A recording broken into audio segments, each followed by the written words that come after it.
talk the entire first hour about baseball, and I'm happy to do it. Tri-City Sports Now, Marky Billson. Absolutely, yes! Absolutely. Now, normally we talk NASCAR now with Jerry Bonkowski. He's had some issues with his family, their health and such. Of course, Jerry, very healthy now. He's lost 90 pounds. And talks, which, because we've talked so much with Jerry about some of the great cuisine at various NASCAR tracks. The hot dogs in Martinsville, the lobster and the clam chowder in New Hampshire. Now, this week is Pocono. It's a vacation spot. They've got to have some great restaurants there and such. Anyway, that's the way it is. We won't have a chance to talk to Jerry about the upcoming race, but let's see here. Last year, Kyle Busch has been the hot driver there. He's won 2 straight races at Pocono, and so he's the guy to keep your eye on this weekend. It is actually the Gander RV 400. That's the way that it goes there. So anyway, that's the storyline in Pennsylvania this weekend. And of course, next year they'll run back-to-back Cup races up there. So that's the case. So we're not going to talk totally baseball 100% today, even though I would be very happy to do that. But I've got some other stories online and all this. So let's break it up a little bit. There's some big news coming out that hasn't gotten a lot of look-see. One is a very influential story, I think, to the Southern Conference. The other is another tragedy. We'll get to that here. The first thing that I want to talk to you about is Furman naming Jason Donnelly their athletics director. And so you got a new AD. But I want to talk a little bit of Southern Conference here. Elizabeth Davis announced yesterday Jason Donnelly, who has been at Villanova since 2005, is the new AD of the Paladins. Some thoughts on this. First of all, he's not leaving as Villanova's athletic director to become the Furman athletic director. All things considered, that yes, that would be a step down. However, he was the Senior Associate Athletics Director and Executive Director of Athletics Development at Villanova, and he comes from that Big East school. He will begin as the Paladins AD come August the 18th. Now, you can get a lot of nice well wishes and all that, what they're saying about Jason Donnelly, the men's basketball coach at Villanova, and of course they've won a national title a couple of times, Jay Wright, and they won it, with in the front office, Jason Donnelly out there, what they're saying about him. We are proud of Jason, happy for him and Rachel, his wife. Furman is getting a hardworking local visionary. He is an athletics director. His fundraising, leadership, and loyalty to all Villanovans has been vital to Villanova athletics. They're saying Villanova a lot. Villanova athletics and academic success, let me say it correctly. We're going to miss Jason, Rachel, and Donnelly and family. So, well wishes from Jay Wright, the basketball coach there. Mark Jackson, Director of Athletics at Villanova. Of course, he's become, we wish you well and all this. The fundraising I found, though, to be an interesting comment, because I have heard a lot that, maybe Furman, and heck, they tied ETSU last year for the SoCon football title. A lot of experts have them as the number 2 team in a SoCon this year in football, whereas ETSU is picked to finish 3rd. And meanwhile, you do have at Furman last year the memories of the absolute pasting that the Paladins gave ETSU, worst loss of the year, in Greenville. An absolute, I forget the exact final score, but I mean, if the one beatdown that ETSU suffered last year on a SoCon was to Furman in Greenville. And although Furman did not play for the SoCon title, that was Wofford, who finished undefeated. Of course, won an NCAA tournament game and nearly beat Kentucky. but they probably would have. But Fletcher McGee just laid an egg. He was 0 for 12 in that game. And he really didn't do that much in the summer league with the Bucks franchise. That's what I found to be intriguing. Barely got off the bench in the games that I saw. Anyway, so it's maybe, McGee, all-time leading three-point shooter in the SoCon, but now I'm digressing. Where is his career going to go now is the question. And I'm digressing.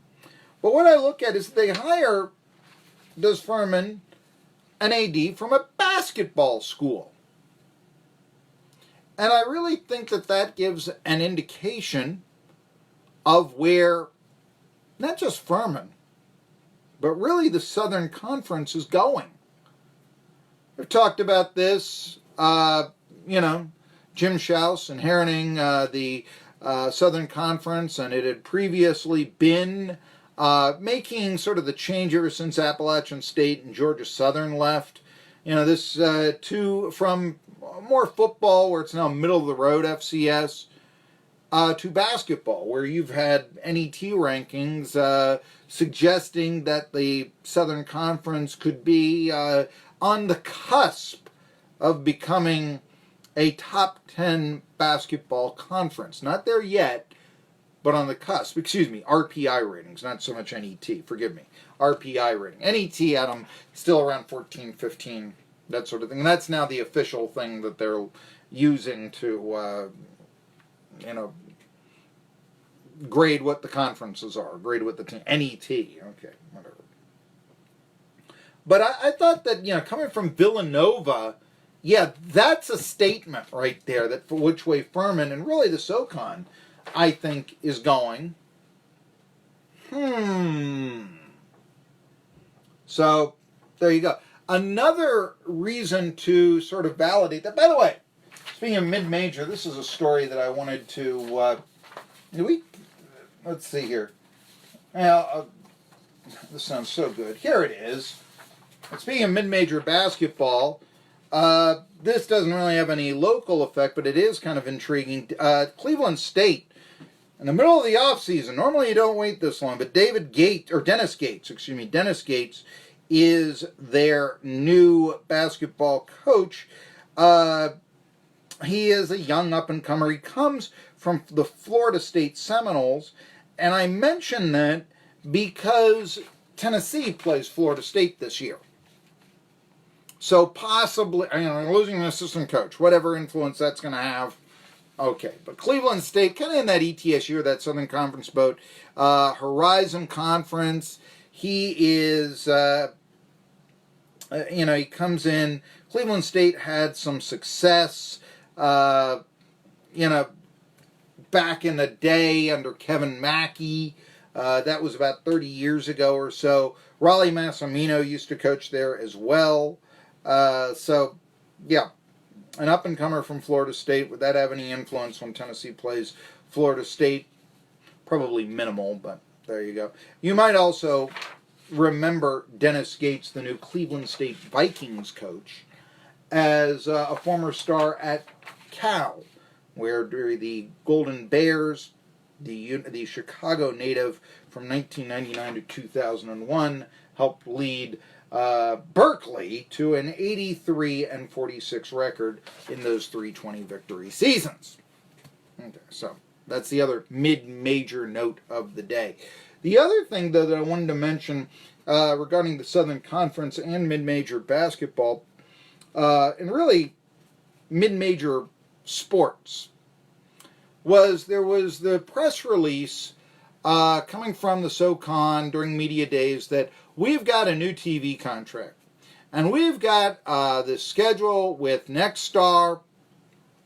And boy, we've got Nexstar affiliates in Johnson City with WJHL.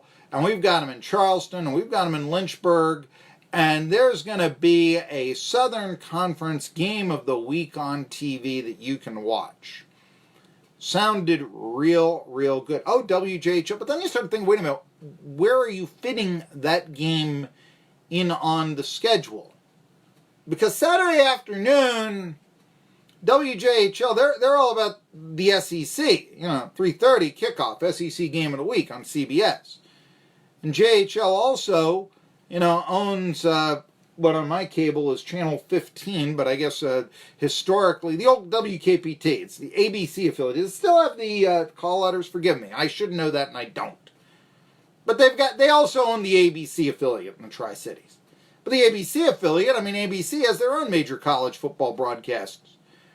They're trying to figure out what the schedule is going to be, what games might not have a conflict they can put on the air, but most of the games that the Southern Conference Game of the Week, they begin at 2 or 1, and that's going to conflict with the SEC. And they tell me over at WJHL, even if we wanted to run that Southern Conference game, and we do, we can't because of the conflict contractually. We got to play the SEC. Now, also, I think that the SEC Game of the Week would probably do a little bit better around here than VMI versus the Citadel. Even though it's a SoCon town, you tell me. Obviously. But that then leads, well, where are we going to be able to watch this? Online, yes. The SoCon Game of the Week will be on ESPN3 or ESPN Plus, depending on what ESPN wants. We've talked about how the Southern Conference needs a better TV deal, and this is a disappointment.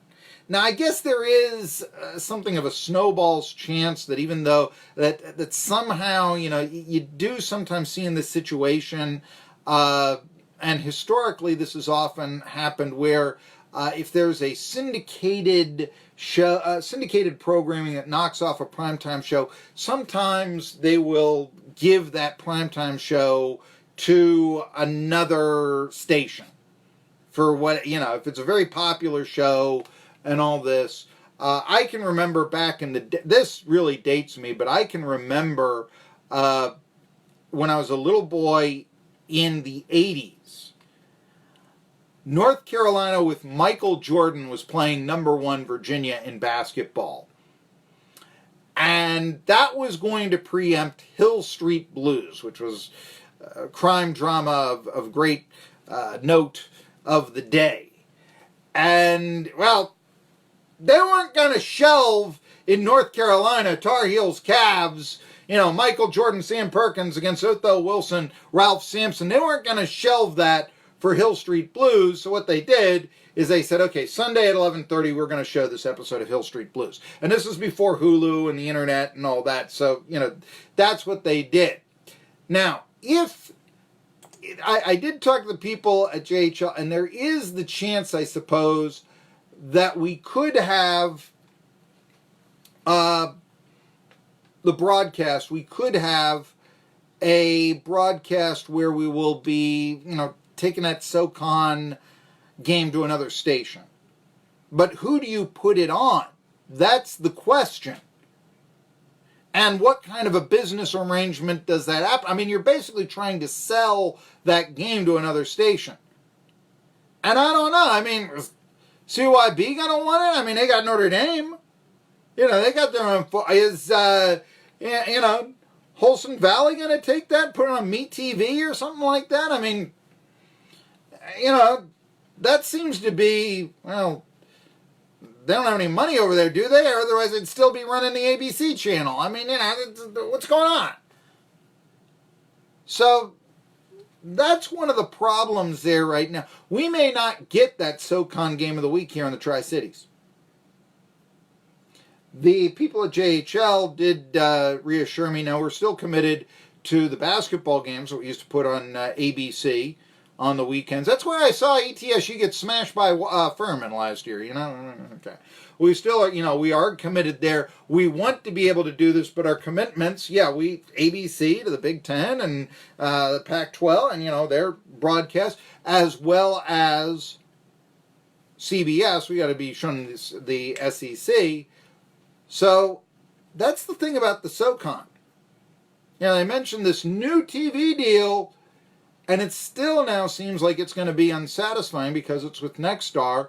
And that's now the big challenge, I think, for Jim Schaus. He's talking about, the new wave of broadcasting is going to be watching games on the iPhone and all that. And I agree. I do it myself.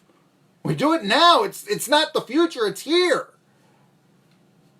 But still, there is something about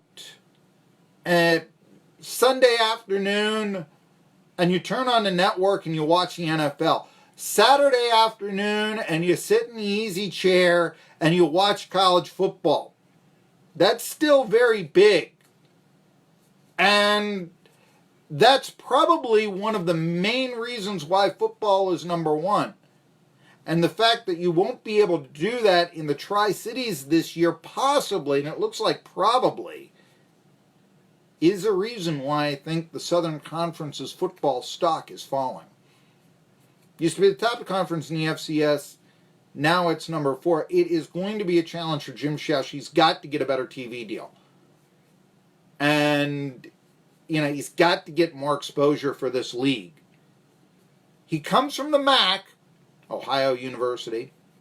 And the MAC is very well known for having, the Tuesday broadcast of college football on ESPN and such.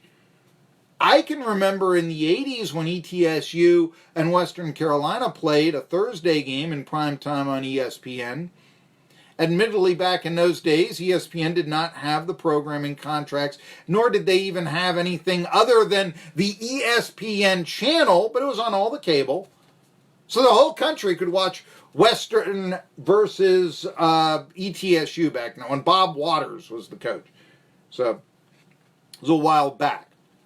But still, this is the challenge right now for the SoCon. And, they had that big announcement. Oh, it's wonderful. It's great. We're going to be able to be getting this new all on the Nexstar stations. Nexstar stations might not be carrying the games. I don't know. What do you think about the old NBA and tape delay? What do you think of something like that? I mean, could that be I can recall when Tennessee games, 11 o'clock on a Saturday night, they were all chopped up and rebroadcast then. We'll see. Tri-City Sports Now coming back after this, more baseball. All-American Savings.